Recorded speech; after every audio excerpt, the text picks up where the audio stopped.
तो यहाँ पे हम एनर्जी लेवल डायग्राम की बात कर रहे थे। तो अगर ये एक्सोथर्मिक रिएक्शन है तो एक्सोथर्मिक रिएक्शन में एनर्जी रिलीज़ होगा।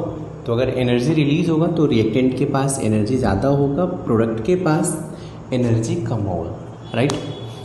और अब आपको पता है कि किसी भी रिएक्शन में रिएक्टेंट से बॉन्ड ब्रेक होंगे और फिर ब्रेक करने के बाद एक ट्रांजिशन स्टेट आएगा और फिर बॉन्ड फॉर्म होंगी तो प्रोडक्ट फॉर्म होगा। अब आप सोचो कि ट्रांजिशन स्टेट में कंप्लीट बॉन्ड नहीं होता है, मीन्स कुछ बॉन्ड ब्रेक हुए रहेंगे, कुछ बॉन्ड फॉर्म हुए रहेंगे।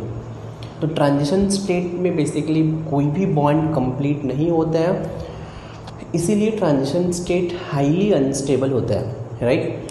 तो अगर मैं एनर्जी लेवल डायग्राम की बात करूँ तो यहाँ से अगर पोटेंशियल एनर्जी का डायग्राम है और यहाँ पे मैंने एक्स एक्सिस पे प्रोग्रेस ऑफ रिएक्शन रखा है, तो ये रिएक्शन डायरेक्टली ऐसे नहीं होगा।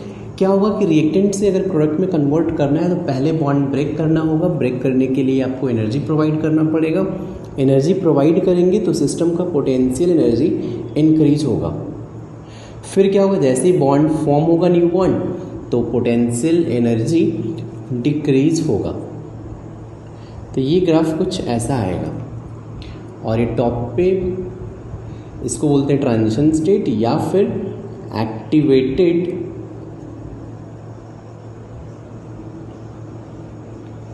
Complex, right. आप ये थोड़ा समझने का ट्राई करना कि मान लीजिए कोई बॉन्ड है, लेट्स से ये दो एटम है और इनके बीच में बॉन्ड है। तो अगर आप इस बॉन्ड को ब्रेक करोगे तो ब्रेक करने के लिए आपको कुछ एनर्जी प्रोवाइड करना पड़ेगा। तो हो क्या रहा है, इस बॉन्ड को ब्रेक करने का मतलब है इसका पोटेंशियल एनर्जी। और इस सिस्टम का मैं पोटेंशियल एनर्जी के बारे में बात करूँ तो पोटेंशियल एनर्जी इंक्रीज हो रहा है। तो बॉन्ड ब्रेक करने के लिए आपको कुछ पोटेंशियल एनर्जी चाहिए। तो ये एनर्जी इतना, आपको ये जो डिफरेंस दिख रहा है, इतना एनर्जी आपको बाहर से सप्लाई करना पड़ेगा, तब जाके कंप्लीट बॉन्ड ब्रेक होगा। फिर बॉन्ड फॉर्म होगा तो इतना एनर्जी रिलीज होगा, राइट। तो आपको जो भी एक्स्ट्रा अमाउंट ऑफ एनर्जी देना पड़ेगा इसे बोलते हैं एक्टिवेशन एनर्जी। ये से रिप्रेजेंट करते हैं। फॉरवर्ड डायरेक्शन के लिए अपन इसे लिखते हैं EAF, means activation energy of forward direction. Reverse direction के लिए मैं बोलूँगा इस एनर्जी डिफरेंस को EA backward, means activation energy of backward reaction. तो यहाँ पे EAF क्या है मैं यहाँ पे लिख देता हूँ कि EAF is activation energy of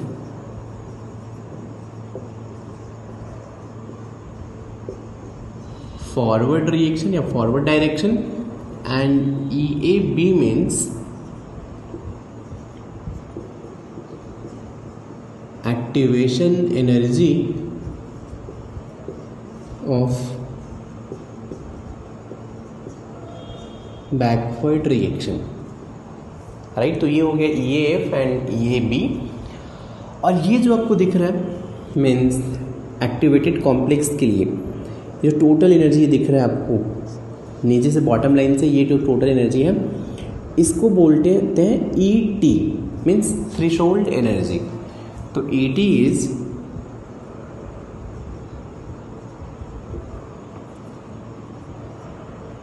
threshold energy, right. और आपको पता है कि डेल्टा H क्या होता है, तो delta H is heat content of product minus heat content of reactant. तो प्रोडक्ट का एनर्जी ये है और रिएक्टेंट का एनर्जी ये है, इनके डिफरेंस को बोलेंगे डेल्टा H रिएक्शन। तो ये है डेल्टा H रिएक्शन। तो आप इस ग्राफ को एक बार ध्यान से देखें। अगर ये एक्सोथर्मिक रिएक्शन का ग्राफ है तो रिएक्टेंट का एनर्जी ज़्यादा होगा, प्रोडक्ट का एनर्जी कम होगा। अगर वाई एक्सिस पे पोटेंशियल एनर्जी है तो फिर पहले तो एनर्जी इंक्रीज होगा, मीन्स आपको एनर्जी प्रोवाइड करना पड़ेगा, फिर एनर्जी डिक्रीज होगा। आपको जो भी extra amount of energy provide करना होगा इसे बोलते हैं activation energy of forward direction. अगर आप रिवर्स डायरेक्शन में रिएक्शन करते तो फिर जो भी एनर्जी प्रोवाइड करना होता इसे बोलते हैं अपन activation energy of backward reaction. और थ्रेशोल्ड एनर्जी क्या होता है, तो टोटल एनर्जी जो भी रिक्वायर्ड है रिएक्टेंट के पास इतना एनर्जी होना चाहिए, तभी ये इस बैरियर को क्रॉस कर पाएगा। मीन्स किसी भी रिएक्टेंट के पास पहले तो इतना एनर्जी है, आपने एक्टिवेशन एनर्जी प्रोवाइड किया तो मिनिमम आपको इतना एनर्जी प्रोवाइड करना पड़ेगा, तभी रिएक्टेंट प्रोडक्ट में कन्वर्ट होगा। अगर इससे कम एनर्जी है रिएक्टेंट के पास, मतलब पहले से रहा होगा रिएक्टेंट के पास एनर्जी, कुछ आपने प्रोवाइड किया, मान लेते हैं ये एनर्जी अगर यहीं पे रह गया, तो फिर ये रिएक्टेंट प्रोडक्ट में कन्वर्ट नहीं होगा। प्रोडक्ट में कन्वर्ट होने के लिए रिएक्टेंट के पास टोटल एनर्जी थ्रेशोल्ड एनर्जी के इक्वल होना चाहिए, तभी ये प्रोडक्ट में कन्वर्ट होगा। क्लियर है? तो आप ये ग्राफ नोट कर लें और ये पॉइंट लिख लें, फिर अपन कुछ डेफिनेशन लिखते हैं।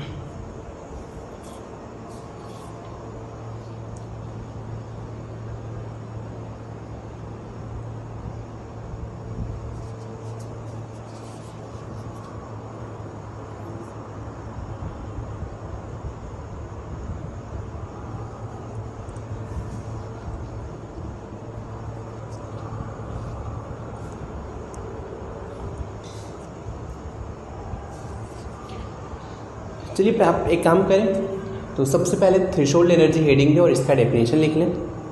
तो चलिए हेडिंग दीजिए आप, थ्रेशोल्ड एनर्जी और इसका डेफिनेशन लिखें। द मिनिमम एनर्जी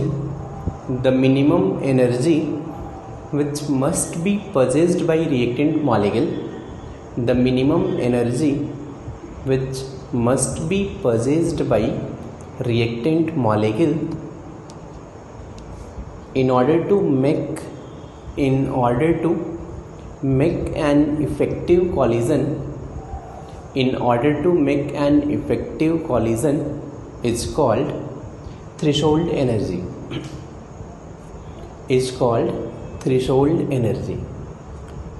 क्लियर है? मीन्स रिएक्टेंट मॉलिक्यूल के पास मिनिमम इतना टोटल एनर्जी होगा, तभी इफेक्टिव कॉलिजन होगा। Effective collision means reactant product में कन्वर्ट होगा। मिनिमम इतना एनर्जी तो होना चाहिए, राइट? अब बात करते हैं एक्टिवेशन एनर्जी क्या होता है। अब थोड़ा ये समझने का ट्राई करते हैं। देखिए एक्टिवेशन एनर्जी क्या है कि रिएक्टेंट है, रिएक्टेंट के पास टोटल एनर्जी इतना था और प्रोडक्ट में कन्वर्ट होने के लिए इसके पास इतना एनर्जी होना चाहिए, थ्रेशोल्ड एनर्जी के इक्वल टोटल एनर्जी होना चाहिए, तभी ये प्रोडक्ट में कन्वर्ट होगा, राइट? तो आपको बाहर से कुछ एनर्जी प्रोवाइड करना पड़ेगा, राइट? तो जो भी आप बाहर से एक्स्ट्रा एनर्जी प्रोवाइड करते हो, राइट, इसी एनर्जी को बोलते हैं एक्टिवेशन एनर्जी। मीन्स किसी भी रिएक्टेंट को एक्स्ट्रा एनर्जी जो भी रिक्वायर्ड होता है टू कन्वर्ट इनटू प्रोडक्ट, इस एनर्जी को बोलते हैं एक्टिवेशन एनर्जी। आई होप ये पॉइंट समझ में आ रहा है, राइट? तो चलिए आप हेडिंग दीजिए एक्टिवेशन एनर्जी, हेडिंग दीजिए activation energy.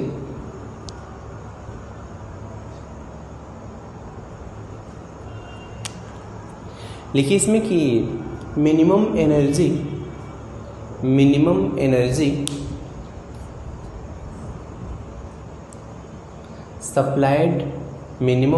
Supplied to the reactant molecule, minimum energy supplied to reactant molecule in order to make an effective collision is called activation energy.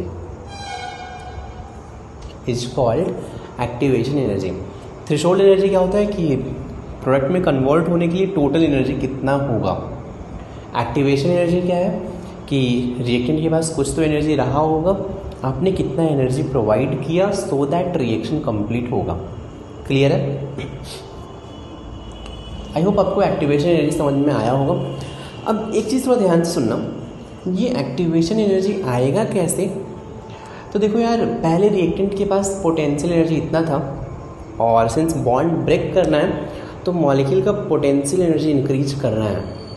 अब ध्यान से सुनना कि अगर रिएक्टेंट का पोटेंशियल एनर्जी इंक्रीज करना है आपको पता है एनर्जी दो ही टाइप के होते हैं, आइदर काइनेटिक एनर्जी या फिर पोटेंशियल एनर्जी, राइट। तो अगर आपको पोटेंशियल एनर्जी इंक्रीज करना है तो ये पोटेंशियल एनर्जी कहाँ से आएगा, तो मॉलिक्यूल के काइनेटिक एनर्जी से पोटेंशियल एनर्जी आएगा।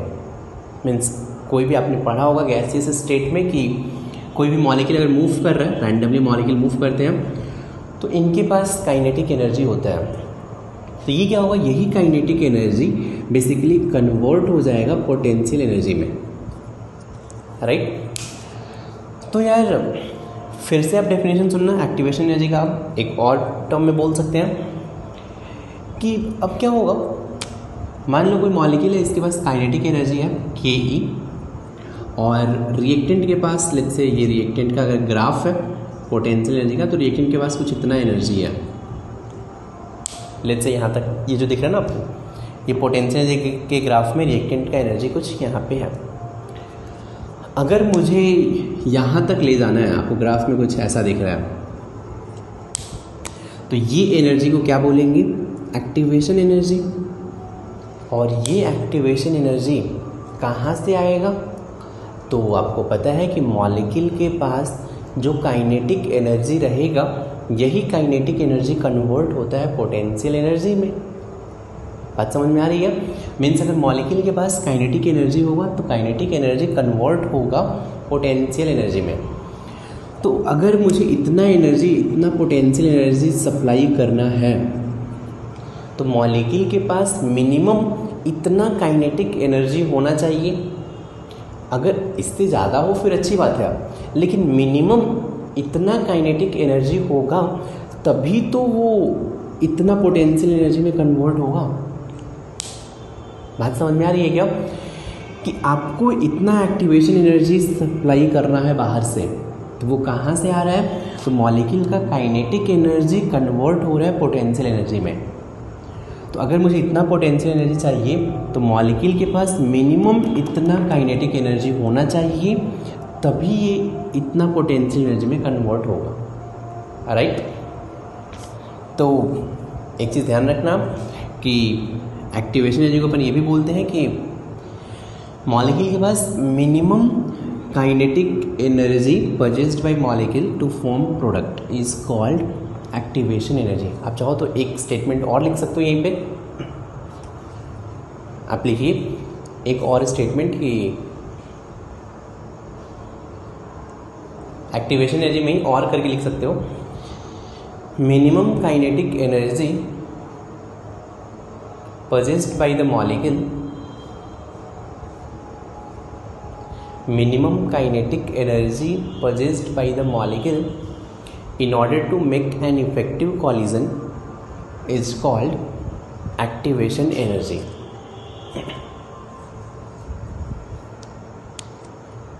Minimum kinetic energy possessed by the molecule in order to make an effective collision is called activation energy.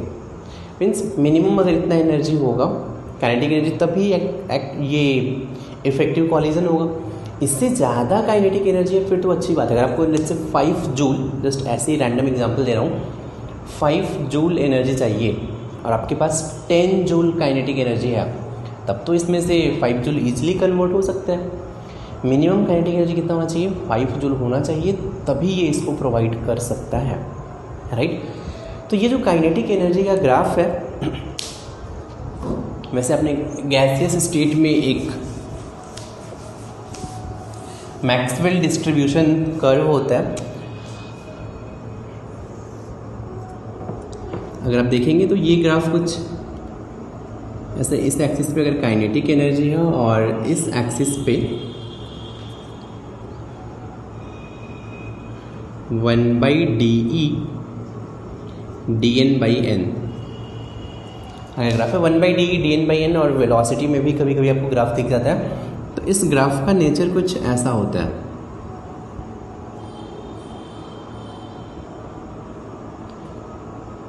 ठीक,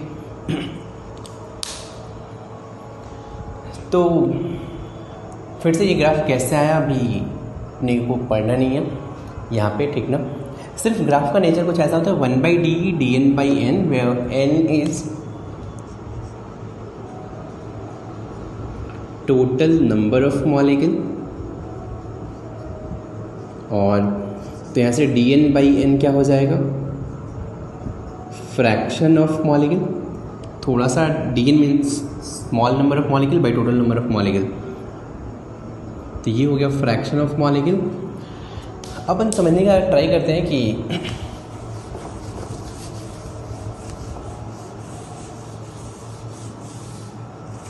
ये जो टर्म होता है, आपको पता है कि अगर y एंड x में अगर ग्राफ दे दें, राइट, तो इंटीग्रल y dx और लेट्स से x1 से x2, ये क्या रिप्रेजेंट करता है, तो x1 से x2 तक एरिया अंडर कर्व यही रिप्रेजेंट करता है।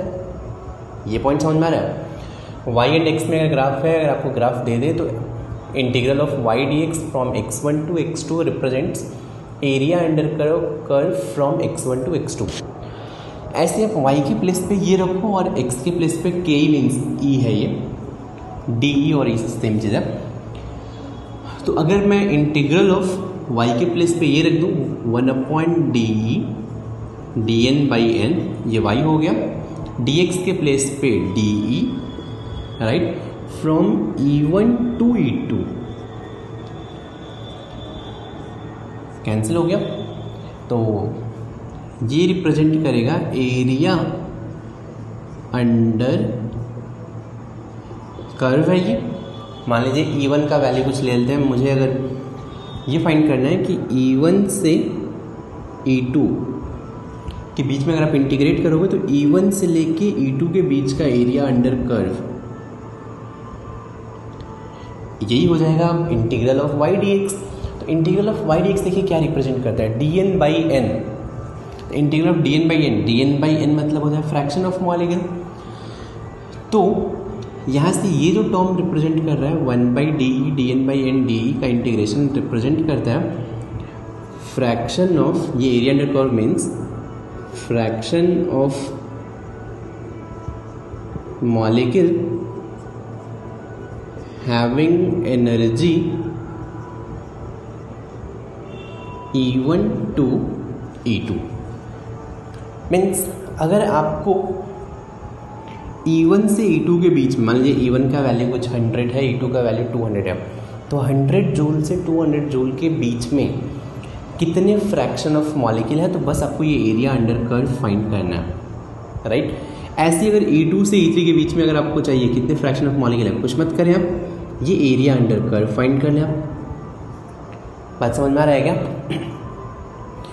तो इस ग्राफ में आप देख सकते हैं, मान लीजिए किसी रिएक्शन का अगर एक्टिवेशन एनर्जी लेट्स से यहाँ पे आ रहा है, ये एक्टिवेशन एनर्जी है, राइट। तो आप देखेंगे कि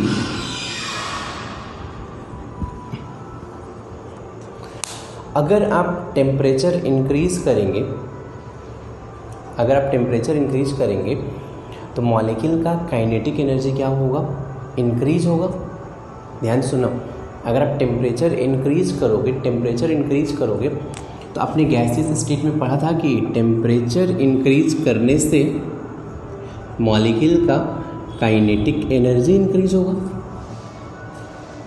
राइट। तो अगर मॉलिक्यूल का काइनेटिक एनर्जी इंक्रीज होगा, मान लो कि मॉलिक्यूल का काइनेटिक एनर्जी इंक्रीज होने से क्या होगा, पहले लेट्स से अगर काइनेटिक एनर्जी बहुत कम था, लेट्स से अगर लो टेम्परेचर था, तो लो टेम्परेचर पे अगर काइनेटिक एनर्जी बहुत कम है, इसका मतलब ये हुआ कि बहुत कम मॉलिक्यूल के पास इतना काइनेटिक एनर्जी होगा जो प्रोडक्ट में कन्वर्ट हो सकते थे। लेकिन अगर आप टेम्परेचर इंक्रीज कर दोगे, तो टेम्परेचर इंक्रीज करने से क्या होगा, मॉलिक्यूल का काइनेटिक एनर्जी इंक्रीज हो गया। अब मीन्स क्या होगा, बहुत सारे मॉलिक्यूल के पास काइनेटिक एनर्जी इंक्रीज हो गया। तो अगर बहुत सारे मॉलिक्यूल के पास ज़्यादा काइनेटिक एनर्जी है, तो अब क्या होगा, ये सारे मॉलिक्यूल जो भी रिएक्टेंट को एक्टिवेशन एनर्जी चाहिए था, ये प्रोवाइड कर सकते हैं। तो अगर बहुत ज़्यादा मॉलिक्यूल एक्टिवेशन एनर्जी प्रोवाइड करेंगे, मीन्स ज़्यादा रिएक्टेंट प्रोडक्ट में कन्वर्ट होंगे। थोड़ा सा रिलेट करने का ट्राई करना कि अगर टेम्परेचर इंक्रीज करोगे तो on an average kinetic energy increase होता है, राइट। तो अगर टेम्परेचर इंक्रीज करने से काइनेटिक एनर्जी इंक्रीज होगा, तो अगर काइनेटिक एनर्जी इंक्रीज होने का मतलब है कि अब जो हाई टेम्परेचर पे रिएक्शन होगा इसमें बहुत सारे मॉलिक्यूल के पास हाई काइनेटिक एनर्जी है। मीन्स अब सारे मॉलिक्यूल क्या होंगे कि ये रिएक्टेंट को एक्टिवेशन एनर्जी प्रोवाइड करेंगे। तो अब ज़्यादा रिएक्टेंट मॉलिक्यूल प्रोडक्ट में कन्वर्ट होंगे तो रेट ऑफ रिएक्शन क्या होगा, इंक्रीज होगा। तो मैं बोल सकता हूँ कि एट हाई टेम्परेचर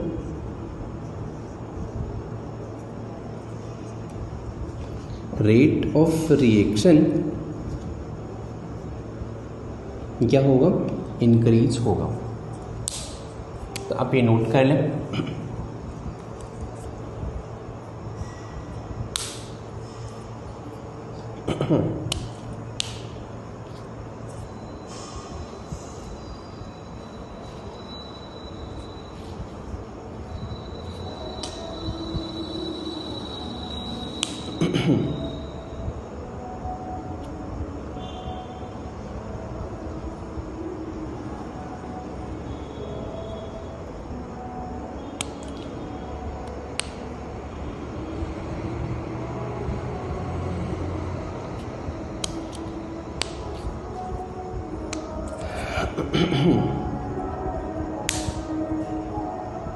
एक तो मैंने आपको ये सिंपल समझाया कि टेम्परेचर इंक्रीज करने से मॉलिक्यूल का काइनेटिक एनर्जी इंक्रीज होगा, मॉलिक्यूल का काइनेटिक एनर्जी इंक्रीज होगा तो फिर ये ज़्यादा रिएक्टेंट मॉलिक्यूल को एक्टिवेशन एनर्जी प्रोवाइड करेंगे, तो फिर रेट ऑफ रिएक्शन इंक्रीज होगा। आप यहाँ ग्राफ से भी समझ सकते हैं कि मान लीजिए अगर टेम्परेचर कम है तो टेम्परेचर कम पे क्या होगा कि मॉलिक्यूल का काइनेटिक एनर्जी कम होगा।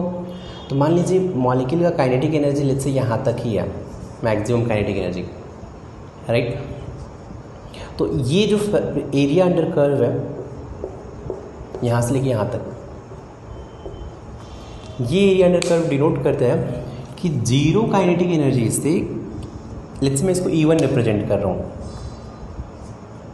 जीरो काइनेटिक एनर्जी से E1 काइनेटिक एनर्जी के बीच में कितने फ्रैक्शन ऑफ मॉलिक्यूल है। तो ये एरिया अंडर कर्व रिप्रेजेंट कर रहा है इतने मॉलिक्यूल का काइनेटिक एनर्जी, ये जो इतना फ्रैक्शन ऑफ मॉलिक्यूल है इसका काइनेटिक एनर्जी 0 से E1 के बीच में है। इतना फ्रैक्शन तो है, लेकिन इसमें से कितने मॉलिक्यूल प्रोडक्ट में कन्वर्ट होंगे, थोड़ा ध्यान से सुनना। वैसे ये अगर आप ध्यान से देखोगे तो बहुत ही सिंपल सा टर्म है। मान लो एक्टिवेशन एनर्जी यहाँ पे है, मीन्स जिस मॉलिक्यूल का काइनेटिक एनर्जी इससे ज़्यादा होगा वही प्रोडक्ट में कन्वर्ट होगा। मॉलिक्यूल का मिनिमम काइनेटिक एनर्जी ये के इक्वल होगा, मीन्स किसी मॉलिक्यूल का काइनेटिक एनर्जी यहाँ पे है तो ये प्रोडक्ट में कन्वर्ट नहीं हो पाएगा क्योंकि मिनिमम काइनेटिक एनर्जी ही रिक्वायर्ड है ये। तो लो टेम्परेचर पे मान लेते हैं किसी टेम्परेचर पे कि मैक्सिमम काइनेटिक एनर्जी E1 है, तो 0 से E1 के बीच में आप देखेंगे कि सिर्फ इतना फ्रैक्शन, मतलब यही वाले जो फ्रैक्शन दिख रहे हैं सिर्फ यही वाले रिएक्टेंट के मॉलिक्यूल प्रोडक्ट में कन्वर्ट होंगे, राइट। लेकिन अगर अपन बात करें टेम्परेचर इंक्रीज करेंगे तो टेम्परेचर इंक्रीज करने से आपको पता है वेलोसिटी इंक्रीज होता है। आपको पता है ना यार कि कैसे स्टेट में पढ़ा था, velocity is directly proportional to √T। तो टेम्परेचर इंक्रीज करने से वेलोसिटी इंक्रीज होगा, वेलोसिटी इंक्रीज होने से एवरेज काइनेटिक एनर्जी इंक्रीज होगा। मीन्स क्या होता है, अब maximum kinetic energy let's say E2 हो गया, 0 से लेके E2 के बीच में अब इतने सारे मॉलिक्यूल हैं, लेकिन इनमें से इतना मॉलिक्यूल तो फालतू है क्योंकि ये मॉलिक्यूल रिएक्टेंट से प्रोडक्ट में कन्वर्ट नहीं होंगे। तो हाई टेम्परेचर पे अगर मैक्सिमम काइनेटिक एनर्जी E2 है तो कितने मॉलिक्यूल, कितने फ्रैक्शन ऑफ मॉलिक्यूल प्रोडक्ट में कन्वर्ट होंगे, तो ये जो आपको दिख रहा है यही फ्रैक्शन ऑफ मॉलिक्यूल प्रोडक्ट में कन्वर्ट होंगे। लो टेम्परेचर पे मैंने बोला था जब मैक्सिमम काइनेटिक एनर्जी E1 था तो फ्रैक्शन ऑफ मॉलिक्यूल आपको ये मिल रहा था राइट, ये दिख रहा होगा आपको। लेकिन हाई टेम्परेचर पे फ्रैक्शन ऑफ मॉलिक्यूल देखिए इंक्रीज हो गया। तो मैं बस एक लाइन में बोल रहा हूँ, टेम्परेचर इंक्रीज होगा तो maximum number of molecule product में कन्वर्ट होंगे। तो ये बोल सकते हैं कि at temperature increases kinetic energy increases. तो इससे क्या होगा कि रेट ऑफ रिएक्शन क्या होगा, इंक्रीज होगा। क्लियर है?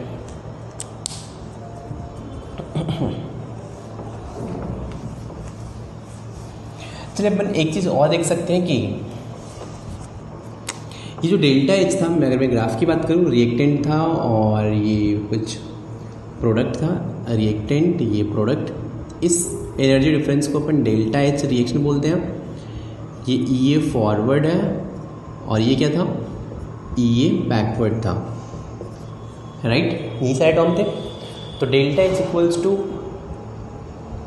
एनर्जी ऑफ पोटेंशियल एनर्जी या energy of product minus energy of reactant. Delta H negative होना चाहिए था। आप यहाँ से एक और फॉर्मूला डिराइव कर सकते हैं कि डेल्टा एच रिएक्शन, ये डिफरेंस तो दिख रहा है, आप एक और बोल सकते हैं activation energy of forward minus activation energy of backward. तो delta H reaction is activation energy of forward minus activation energy of backward. समझ में आ रहा है? और एक्सोथर्मिक रिएक्शन के लिए, for exothermic reaction delta H reaction negative होता है। तो ये टर्म नेगेटिव होगा, it means E A forward minus E A backward is less than 0। It means E A forward is less than E A backward. तो ये condition सिर्फ और सिर्फ किसके लिए वैलिड है, एक्सोथर्मिक रिएक्शन के लिए, राइट। नोट कर लें आप, ये इंपॉर्टेंट फॉर्मूला है कि delta H reaction is E A forward minus E A backward. और ये भी पूछ सकते हैं कि एक्सोथर्मिक रिएक्शन के लिए E A forward and E A backward में किसका वैल्यू ज़्यादा होता है। अब ये ग्राफ से दिख सकते हैं, ई ए बैकवर्ड ज़्यादा होगा ई ए फॉरवर्ड से। नोट कर लीजिए।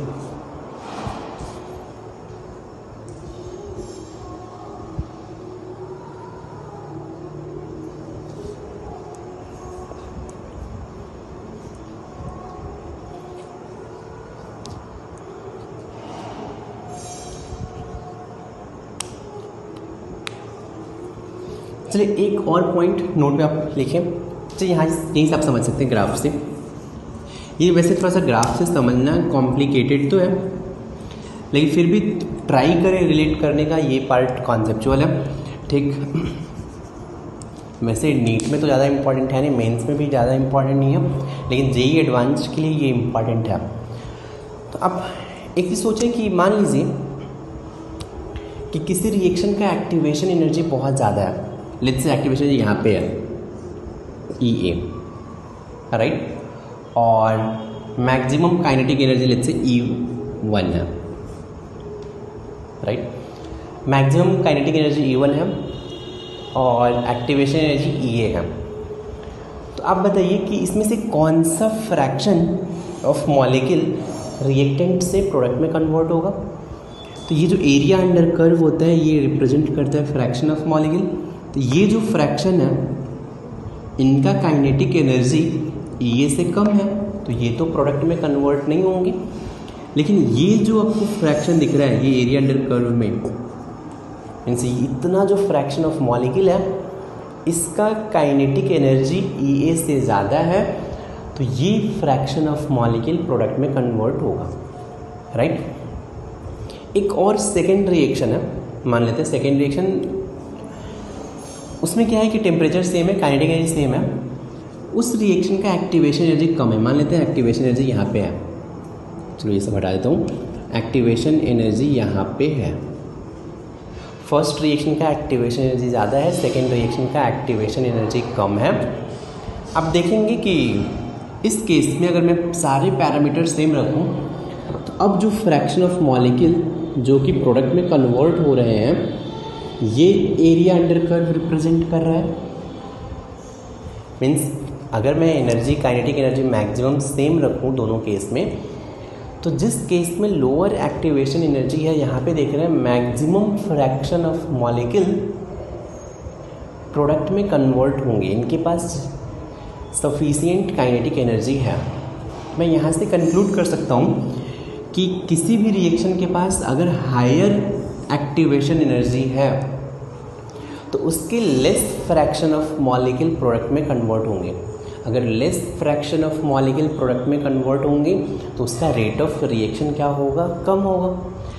लेकिन कोई रिएक्शन है, अगर उसका एक्टिवेशन एनर्जी कम है, तो अगर एक्टिवेशन एनर्जी कम है तो फिर इसमें maximum fraction of molecule product में कन्वर्ट होंगे, तो रेट ऑफ रिएक्शन क्या होगा, ज़्यादा होगा। क्लियर है? ये तो मैंने आपको समझाया विदेशी में।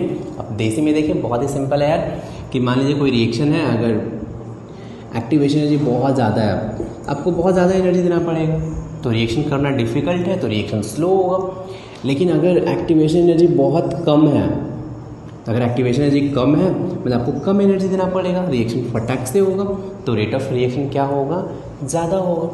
इट मीन्स जिसका एक्टिवेशन एनर्जी कम है उसका रेट ऑफ रिएक्शन ज़्यादा होगा, जिसका एक्टिवेशन एनर्जी ज़्यादा है उसका रेट ऑफ रिएक्शन क्या होगा, कम होगा। क्लियर है? तो चाहे तो ये पॉइंट भी चलो नोट पे लिख लो कि a reaction having higher activation energy, a reaction having higher activation energy, a reaction having higher activation energy is slow,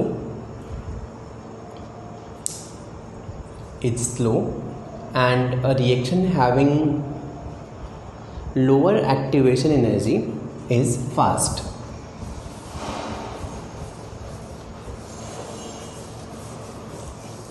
I hope ये आपको पॉइंट समझ में आया होगा। चलिए अब जल्दी से अपन देख लेते हैं एनर्जी लेवल डायग्राम।